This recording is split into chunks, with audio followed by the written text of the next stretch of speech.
야고보서 강해를 이어가겠습니다. 요새 자동차마다 블랙박스를 장착한 차들이 많이 있는데요.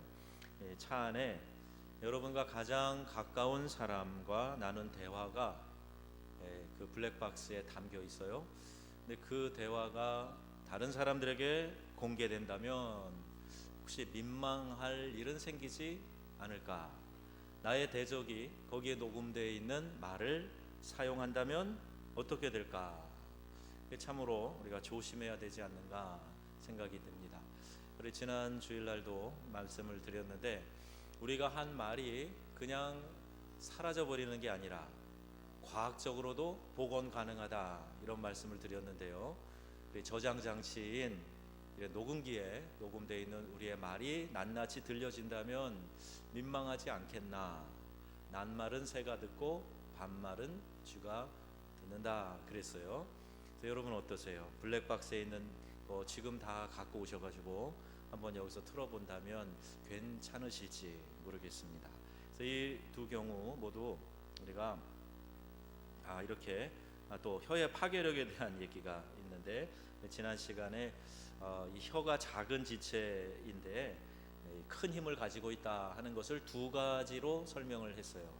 하나는 힘 있는 말도 고삐를 채워서 이렇게 우리가 길들여서 쓸 수 있는 것, 이렇게 원하는 대로 가게 하는 것처럼, 또 큰 배가 있으나 그 배가 뒤에 작은 키로 움직이는 것처럼 이렇게 큰 힘을 제어할 수 있는 작은 부분, 즉 굴레 씌우고 제갈 먹이는 것, 다 통제하는 건데, 우리의 혀가 이렇게 혀를 통제할 수만 있다면 온 몸을 통제할 수가 있고 우리의 삶도 바꿔갈 수 있다. 이제 그 말씀을 사도 야고보가 이렇게 기록해서 우리를 교훈하고 있습니다. 세계 최대 유람선이었다가 침몰한 타이타닉호, 엄청나잖아요. 근데 그 배도 작은 키로 방향을 조절하고 갑니다. 바다의 오아시스라고 불리는 배가 있어요. 이 배가 직원만 2,800명 타고 있다 그럽니다. 엄청난 규모죠. 18층 높이, 객실 수가 2,700개, 이런 큰 배도요, 그 작은 키로 조정해서 방향을 정해 간다는 거예요. 요 혀가 작은 지체로 돼. 우리 사극에도 보면 새치혀를 가지고 막 이러면서 나오는데, 혀가 작은 지체인데 우리의 인생의 방향을 결정한다는 것을 오늘 성경이 우리에게 말씀해주고 있습니다. 5절에서 8절까지 보면은요, 혀의 부정적인 파괴력에 대한 이야기가 나오고 있어요. 잠언 16장 27절에도 말씀합니다. 불량한 자는 악을 꾀하나니 그 입술에는 맹렬한 불 같은 것이 있느니라. 불량한 자가 악을 꾀하는데 특별히 어떤 부분이냐 하면 그 입술에 맹렬한 불이 있다 그랬어요. 말을 정말 나쁘게 한다는 얘기죠. 이 입술에서 나오는 말이 불을 지르는 것 같은 그런 파괴력을 가지고 있다는 겁니다. 혀의 파괴력이 대단하다는 것을 또 산불에 비유하고 있습니다. 산불이 일어날 때 왜 불이 났는가 조사를 해보면 어떤 때는 참 어처구니 없게도 등산객이 버린 담배꽁초 하나가 어마어마한 산을 다 태워버리는 그런 일이, 끔찍한 일이 일어나지요. 수많은 생명체들이 질식되고 또 그 불길에 갇혀서 죽게 되는 그 산불은 조그마한 성냥개피 하나 정도, 담뱃불 하나 정도, 이것이 일으킨 불이라 하는 겁니다. 앞에서 말한 대로 혀는 강력한 도구이고 사람을 세울 수도 있고 무너뜨릴 수도 있어요. 혀는 전쟁을 일으킬 수도 있고, 또 혀는 사랑과 기쁨과 열정과 격려와 위로와 힘을 줄 수도 있다 하는 것입니다. 그래서 혀를 잘 통제하는 사람은 인생을 통제할 수 있다는 거예요. 여러분, 말해놓고 후회해 보신 적 있으시죠? 이 말은 하지 말걸, 이것까지 얘기하지 말걸, 괜히 말해가지고 결국 주워 담지도 못하고 감정만 상하게 했네, 관계만 깨게 만들었네, 뭐 이런 일들이 있을 거예요. 말한 것 때문에 오히려 본전도 못 찾는 그런 일들도 경험하게 됩니다. 이게 다 혀가 그렇게 위험하고 힘이 있다는 걸 알면서도 통제하지 못하는 데서 생기는 비극이지요. 잠언 18장 21절에 말씀합니다. 죽고 사는 것이 혀에 달렸나니 혀를 쓰기 좋아하는 자는 혀의 열매를 먹으리라, 이 말씀이에요. 혀를 나쁘게 쓰면 나쁜 열매를 맺게 되는 것이고, 혀를 좋은 데 사용하면, 바른 말을 하면 좋은 열매가 맺혀져서 그 열매로 내가 복을 누리며 살게 된다 하는 것이지요. 사람을 살릴 수도 있고 죽일 수도 있는 능력이 우리의 말, 우리의 혀에 있다 하는 것입니다. 미국의 모건 브레이크라는 기자가 이런 질문을 던졌어요. 여러분도 한번 이 질문에 답을 찾아보세요. 나는 누구일까요? 하는 질문인데요. 설명을 합니다. 나는 누구일까요? 나는 가정을 무너뜨리고 마음을 부수고 인생을 때려 부숩니다. 나는 바람 날개를 타고 여행합니다. 나는 무방비 상태에 있는 사람을 불쌍히 여기지 않습니다. 내게 당한 사람들은 다 바다의 모래처럼 많습니다. 나는 누구일까요? 이 나가 누구 같으세요? 말. 그 중에서도 험담이에요. 험담. 영어로는요, 가십, 루머, 루머 이런 겁니다. 그러니까 좋지 않은 말이죠. 부정적인 말이죠. 확인되지 않은 나쁜 말이죠. 자, 이런 것이 이와 같은 파괴력을 가지고 있다 하는 것을 상기시켜 주는 그런 이야기입니다. 사실이 아닌 이야기, 확인되지 않은 이야기 때문에 괴로워하는 사람들이 많이 있어요. 루머나 악플로 고통당하다가 목숨을 끊는 유명 연예인들도 많이 있습니다. 참 안타까운, 한참 잘 나가던 배우가 이런 악플에 시달리다가 결국 스스로 목숨을 끊는 그런 끔찍한 일들이 우리 주변에 종종 일어나고 있지 않습니까? 6절 말씀에 그래서 혀는 곧 불이요 불의 세계라. 혀는 온 몸을 더럽히고 가정, 교회, 학교, 직장이라는 우리의 삶의 기반을 다 불태워 버릴 수도 있다는 겁니다. 그리고 그 사르는 것이 지옥 불에서 나느니라 했습니다. 물은요, 이 작은 물이 모아져서 그게 점점 더 커지지만, 불은요 하나의 작은 불이 하나의 작은 불이 점점 더 커져가는데, 이 성냥개피 하나의 작은 불이 큰 숲도 태울 수 있다. 도시 전체를 태울 수 있다 하는 거예요. 이 큰 불을 막는 방법은 작은 불씨를 철저히 통제하는 겁니다. 산불이 난 것을 막으려고 그러면 얼마나 어려워요. 그 많은 군인들이 투입되고 소방대원들이 투입되고 그래도 이 산불 쉽게 잡을 수 없어요. 탈 만큼 다 타야, 그것도 자연이 좀 도와주고 그래야 이 산불을 막아낼 수 있는데, 불이 처음 번질 때 그 순간에 그때 그거를 딱 잡으면 큰 산불을 예방할 수 있다 하는 겁니다. 제가 고등학교 3학년 때, 우리 때는 이제 학력고사 치르고 이제 대학 이제 진학하기 전에 친구들하고 여행을 갔어요. 저 설악산을 갔습니다. 인천에 살다가 설악산을 갔으니 얼마나 신났겠어요. 그래갖고 캠핑을 할 수 있도록 버너 이런 거 준비해가지고 가갔고요. 설악산 국립공원에 올라가서 이 버너에 불을 피웠어요. 물을 끓여가지고 맛있는 라면을 끓여 먹으려고 거기서 이제 불을 지폈습니다. 근데 이게 이 버너가 뭐가 잘못됐는지 기름이 옆으로 샜는지 불이 퍽 하고 붙는 거예요. 그러면서 이제 불이 커지니까 옆에 있는 덤불에 이걸 던졌어요.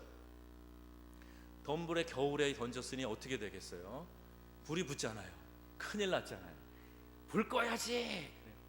소리쳤죠. 그랬더니 우리 같이 간 친구 중에 저보다 키가 한 이만큼 더 큰 귀골이 장대한 친구가 있었는데, 옆에 어떤 괴력이 나왔는지 옆에 있는 이만한 돌을 선녀탕에다가 펑 집어넣어갖고 두꺼운 얼음을 깼어요.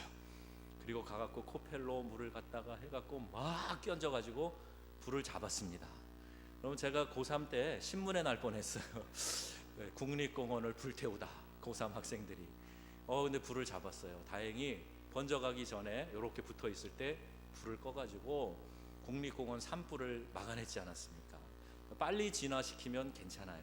이렇게 자꾸 퍼져나가면 조금만 더 번져갔어도 이거 우리 손으로 어떻게 할 수 없어요. 헬기가 떠야 되고 뭐 난리가 나겠지요. 우리가 입을 지키지 않으면 이런 산불과 같은 그런 일들이 일어날 수 있다는 거예요. 잠언 21장 23절에 입과 혀를 지키는 자는 그 영혼을 환난에서 보존하느니라 그랬어요. 입과 혀를 잘 지키는 사람은 영혼을 환난에서 보존한다. 오늘 본문 7절에도요. 짐승, 새, 벌레 이런 것도 사람들이 다 길들인다는 거예요. 짐승, 새, 벌레 사람들이 길들여요. 개는 원래 또 영리하니까 알아듣는 말이 많더라고요. 눈치도 빠네요. 그런데 벌레도 길들일 수가 있어요. 미물도 길들일 수가 있어요. 우리 어항의 물고기는요, 제가 다가가서 손을 보여주면 막 그 앞에 와요. 먹이 주는 줄 알고. 그럼 미물도 알아차리는 게 있어요. 길들여지는 거죠. 이제 길들여지는 거예요. 그런데 요놈의 혀는 좀 더 전문 용어로 요놈의 조동아리는 요게 길들이기가 매우 어렵다. 그래서 혀는 능히 길들일 사람이 없나니 쉬지 아니하는 악이요 죽이는 독이 가득한 것이라. 이게 실제입니다. 나는 의로운 말만 해, 나는 좋은 말만 해, 내 입은 선한 말만 나와. 아니요, 성경이 분명히 이렇게 말씀하고 있어요. 그러니까 이거는 쉽게 우리의 힘으로 조정하고 길들일 수 있는 것이 아니라는 얘기예요. 성령님을 의지하여서 날마다 시편 기자가 기도한 것처럼 내 입술에 파수꾼을 세워 주시옵소서, 이런 기도를 드려야 되고, 말이 출력장치이고 이 마음에서 나온다 그랬잖아요. 이 마음을 뭐로 채우라 그랬죠? 하나님의 말씀으로 채우는 거예요. 그래서 성령이 내 안에 계실 때 이게 이 원인부터 근원부터 통제되기 때문에 나쁜 말이 나오지 않을 수 있는 거예요. 그래서 그런 일들을 우리가 끊임없이 나를 믿지 말고 하나님 의지하여서 통제해 받아야 합니다. 그러면 어떻게 그러면 혀를 길들이는 노력을 할 수 있을까 하는 것이 오늘 우리가 생각해 보는 부분이에요. 어떻게 하면 우리의 말을 길들일 수 있을까? 잠언 12장 18절 말씀에 혹은 칼로 찌름같이 함부로 말하거니와 지혜로운 자의 혀는 양약 같으니라 그랬어요. 칼로 찌르듯이 함부로 말하지 말라. 이게 이제 첫 번째 교훈입니다. 내 입 갖고 내 마음대로 말 못해? 내 입 갖고 너네들 껌 씹는구나. 예배 시간에 껌 씹지. 씹어 그냥 젊으니까. 내 입 갖고 내 마음대로 말 못해? 아니요, 그러면 안 돼요. 내 마음대로 말하면 안 됩니다. 칼로 찌르는 것 같이 함부로 말하게 되면, 말했잖아요, 이 말에 파괴력이 있어서 그 사람들을 깊이 상하게 한다는 거예요. 그 지혜로운 말을, 양약 같은 말을, 꼭 필요한 말을 해야 됩니다.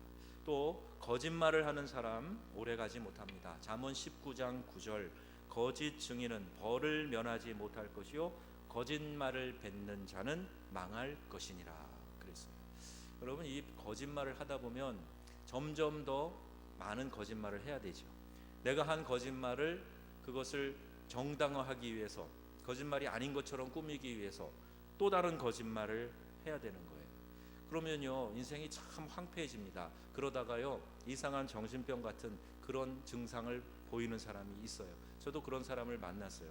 우리 후배 가운데 만났어요.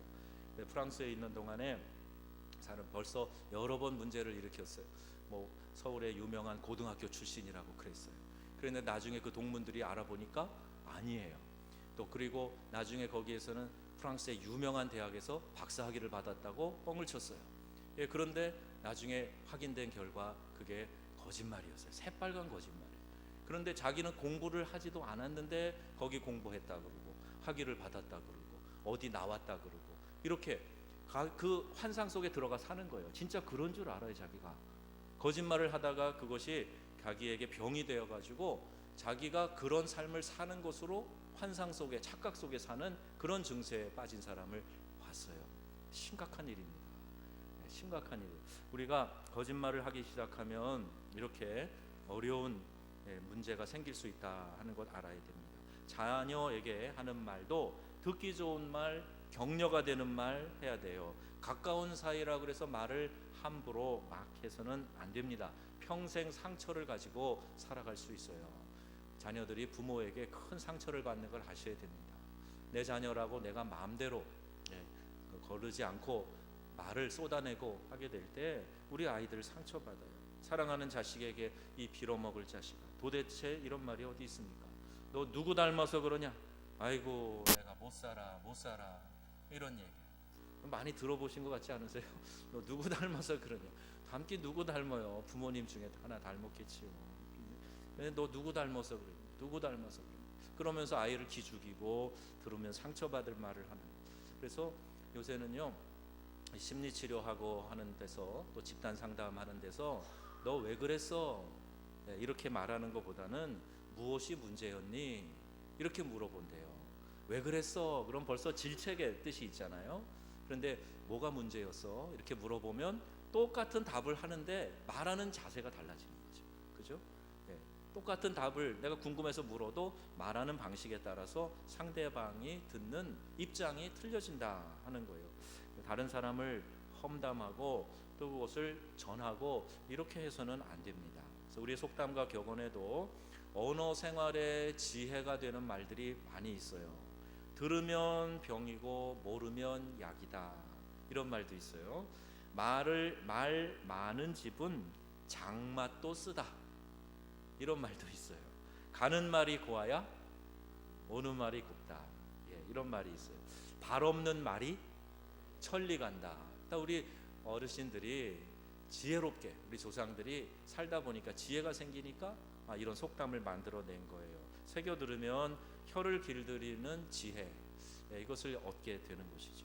9절 말씀, 우리 믿는 성도들은 일관된 말을 하도록 혀를 길들일 것을 말씀하고 있는 것입니다. 샘이 쓴물과 단물을 동시에 낼 수 없듯이 오늘 우리 젊은이들이 얼마나 멋있게 찬양을 했어요. 야, 저렇게 멋지게 젊은 나이에 하나님을 찬양하는 모습 참 아름답다. 근데 그 하나님을 찬양한 입을 가지고 더러운 말을 하고 저주와 욕설을 하고 음담패설을 하고 누굴 험담을 하고 그러는 것이 샘에서 쓴물과 단물, 사람이 마실 수 있는 물과 마실 수 없는 물 동시에 날 수 없는 것처럼 그래서는 안 된다. 그거는 불가능한 일이다. 하나님을 찬양하는 입으로 어떻게 이 저주하는 말, 어떻게 함부로 욕하는 말 할 수가 있겠는가? 축복과 저주가 동시에 날 수 없다 이 말씀이에요. 한 입으로 교회에서는 축복하고 직장에서는 함부로 욕하고 저주하고 이런 말을 해서는 안 된다는 겁니다. 한동안 우리가 이 성품의 열매에 대한 교육을 잘 못 시켰어요. 은혜 받아라, 부응해야 된다 이런 얘기만 많이 하다 보니까 은혜 받는 것을 무슨 감정의 충동 정도로 생각한 거예요. 내가 오늘 마음이 뜨거워지고 찬양하는데 막 눈물이 나고 내 손이 저절로 올라가서 주의 영광을 찬양하고 너무 좋았어요. 교회에서 막 천국 같아요. 근데 직장에 가면은 이 말 안 듣는 직원들 그냥 발로 팍 조인트 까고 그냥 심하게 욕을 하고 막 그냥 손을 들어가지고 뺨을 때리려고 그러고 막 이런 직장에 이렇게 하면 또 이제 직분을 좀 이렇게 비하하는지 모르겠지만 그런 사장님들, 장로님들 가운데, 권사님들 가운데 많이 있었더라는 얘기예요. 그래서 사원들이 아주 치를 떨어요. 이런 장로님 만날까 봐, 이런 사장님 만날까 봐. 이게 얼마나 끔찍한 일입니까? 그런데 이게 신앙이 아니라는 것 이제 우리가 잘 알지요. 믿음이 있는 사람은 교회에서도 천사같이 보여야 되지만 이 세상에서도 천사같이 살아야 돼요. 좋은 말을 해야 돼요. 누가 나에게 욕을 해도 오히려 웃어주고 그 사람을 용서해주고 나는 그냥 좋은 말 해주고 그렇게 하는 믿음으로 우리의 말을 통제함으로 살아가야 된다는 거예요. 함부로 말하고 저주하고 하는 이런 혀의 이중성, 하나님을 찬양한 그 입이 다른 사람을 험담하고 저주하는 말 해서는 안 된다. 혀의 외식을 주의하고 일관되도록 혀를 길들여야 된다. 자, 그런데 우리의 딜레마가 여기 있어요. 내 노력으로 됩니까? 이게 문제인 거예요. 우리가 늘 여기에 부딪히잖아요. 그럼 내가 그럼 노력하면 됩니까? 노력 안 하는 것보다 노력해야 돼요. 노력해야 됩니다. 그런데 그것만 가지고는 안 됩니다. 그래서 우리 예수님께서 우리를 위해서 얼마나 우리를 사랑하시고 주목하시는지를 늘 생각하며 살아야 돼요. 예수님이 나를 바라보시고 나와 함께 하신다 하는 것을 인식하면서 살아야 돼요. 그러면 우리의 말을 많이 통제할 수가 있습니다. 우리 한동안 기독교 복식 5세대에서 이야기하면서 우리 개신교 목사들도 로만 컬러 셔츠를 입고 다니자, 신분을 나타내는 옷을 입고 다니자, 그래서 유행처럼 또 많이 입어서 아직까지 입는 분들도 많이 계세요. 저도 종종 차기를 합니다.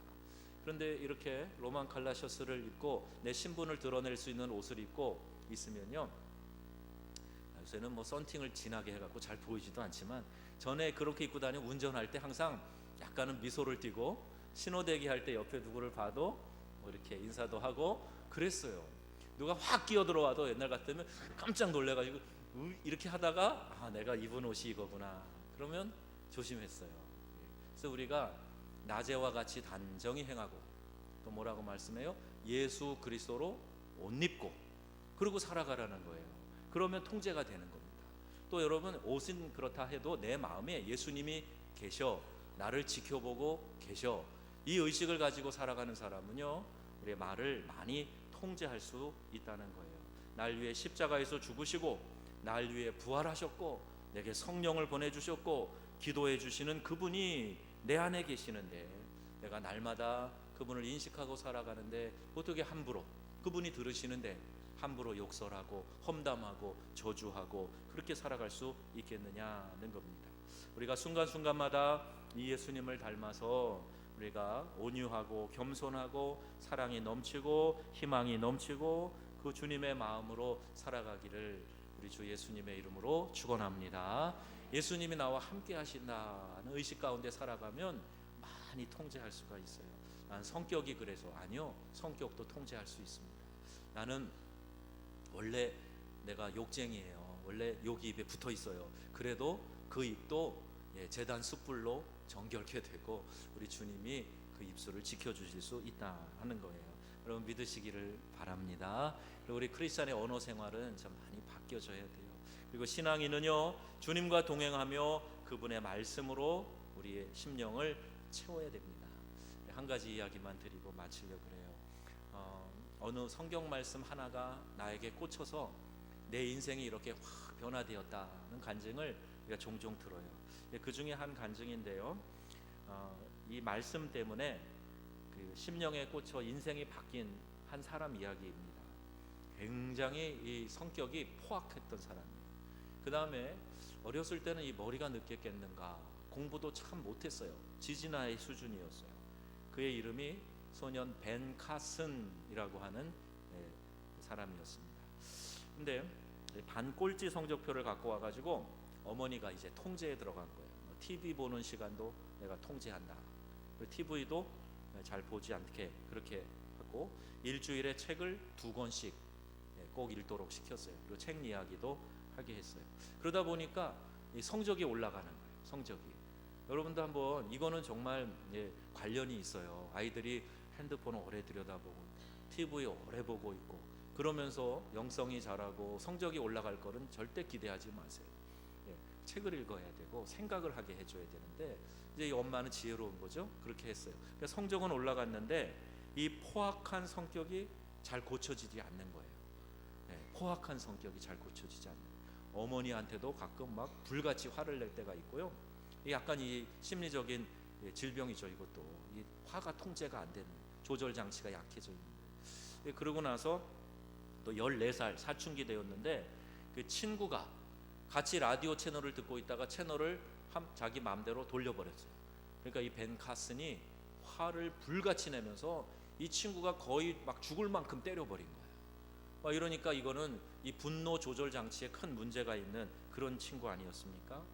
그런데 그래도 이제 주일학교 다니면서 들은 얘기가 있고, 그래서 기도하던 중에 잠언서를 읽다가 성경 구절 하나가 그의 마음에 와서 꽂힌 거예요. 그럼 우리가 잠언을 그날에 맞춰서 한 장씩, 하루에 한 장씩 읽자고 그러잖아요. 지혜로운 말씀이 많이 있어서 우리 자녀들에게 정말 유익하고 우리 성도들이 꼭 읽어야 될 말씀이에요. 근데 이 벤 카슨이 막 그렇게 좋은 목사님 밑에서 신앙생활을 했나 봐요. 그러니까 잠언을 한 장씩 읽다 그랬는가, 한 절 말씀이 탁 심령에 꽂혔는데 16장 32절 말씀이에요. 노하기를 더디하는 자는 용사보다 낫고 자기의 마음을 다스리는 자는 성을 빼앗는 자보다 나으니라. 또 이 말씀이에요. 이 말씀이 그날따라 내 마음, 그의 마음으로 확 파고 들어와서 이 마음의 말씀이 꽂힌 거죠. 우리 흔히 말하는 레마의 말씀이 된 거예요. 그래서 이 말씀을 통해서 성령께서 그의 포악한 마음과 혀를 다스리기 시작한 겁니다. 그래서 마음이 점점 통제가 더 잘 되고 그 큰 분노가 점점 줄어들고 이러면서 이제 인격이 만들어지게 되는 거예요. 그는 미국의 존 홉킨스 대학병원의 소아신경과 교수가 됩니다. 그리고 그의 별명이 신의 손이라고 하는 별명이 붙여질 만큼 아주 유명한 이 전문 의사가 되는 거예요. 그가 세상에 많이 알려지게 된 계기는 1987년에 샴 쌍둥이, 이렇게 몸이 붙어서 나온 이 쌍둥이를 분리하는 수술에 성공해서 의료 역사에 길이 남을 공헌을 하게 됩니다. 여러분, 이렇게 어렸을 때 지진하였고 분노 조절 장애를 겪고 있었고 이런 사람이었는데 하나님의 말씀이 그 심령 가운데 꽂히니까 변화되고 이렇게 유능한 외과 의사가 된 거예요. 여러분, 가능성은 하나님의 말씀에 있습니다. 말씀이 우리를 살려요. 말씀이 우리 안으로 들어와야 됩니다. 하나님의 말씀이 내 심령 속에 잘 박히면 이 말씀 때문에 우리의 인생이 바뀌는 그런 역사가 일어날 줄로 믿습니다. 자녀들에게 꼭 성경을 읽히세요. 성경을 읽으면 좀 이렇게 상도 주고 맛있는 것도 사주고 원하는 것도 좀 해주고, 그래서 말씀을 좀 많이 읽혀보세요. 저도 어렸을 때 아이들 성경 읽고 오면 뭐 돈 100원도 주고 1000원도 주고, 그리고 그렇게 격려했던 기억이 나요. 그리고 아이들이 그때 읽었던 말씀에 대한 이야기를 회고하는 것도 많이 듣습니다. 여러분, 이렇게 우리의 혀를 길들이려면 거창한 것을 생각하기 쉽지만 매일의 가정생활에서, 친구와의 만남에서, 교회와 학교와 직장에서 만나는 사람들과 함께 아주 작은 일로부터 시작될 수 있다는 것을 우리가 생각해야 됩니다. 그리고 내 언어 생활이 어떤지 하나님의 말씀에 비추어 보고 내 혀를 통제해야 되겠다라고 하는 결심을 해야 돼요. 그리고 하나님께 맡기고 말씀으로 내 마음을 가득 채우는 거예요. 그러면 건드리면 하나님의 말씀이 나올 수 있도록 이렇게 해야 됩니다. 예수 그리스도를 날마다 닮아가기 위한 목표를 세우고 그분의 말씀으로 내 심령을 채우고 잘못된 말이 나오면 즉시 회개하고 마음을 순화시키고 선한 영향력을 퍼뜨려야 됩니다. 우리 교회가 이렇게 작정해서 기도하는 이런 시간에 하나님 앞에 나아가서 같이 기도하는 거예요. 하나님, 내 언어 생활을 주장해 주셔서 내 입에서 절대로 다른 사람을 비하하거나 평가절하하거나 다른 사람을 저주하거나 증오하는 말 나오지 않게 해주세요. 원망과 불평이 내 입술로 나오지 않게 하여 주옵소서. 우리 이중 감옥이라 그랬죠. 창살, 감옥문, 그리고 파수꾼을 세워주셔서 절대로 다른 사람을 뒤에서 조종한다든지 다른 사람을 이간질한다든지 다른 사람을 낙심시킨다든지 이런 말들이 절대로 내 입에서 나오지 않도록 하나님 입술에 파수꾼을 세워주시고 내 심령에 하나님의 말씀으로 채워주시옵소서. 여러분, 이 기도를 드리세요. 그래서 우리 영성교회가 올해는 덕 있는 말을 하는 사람들이 많아지고, 그래서 우리 성도들이 서로 행복하고 우리 안에 서로가 격려하는 이런 분위기가 더 확산되고, 그래서 우리 은혜가 충만한 믿음의 공동체로 승리해 가시기를 우리 주 예수님의 이름으로 축원합니다. 아멘. 기도하겠습니다.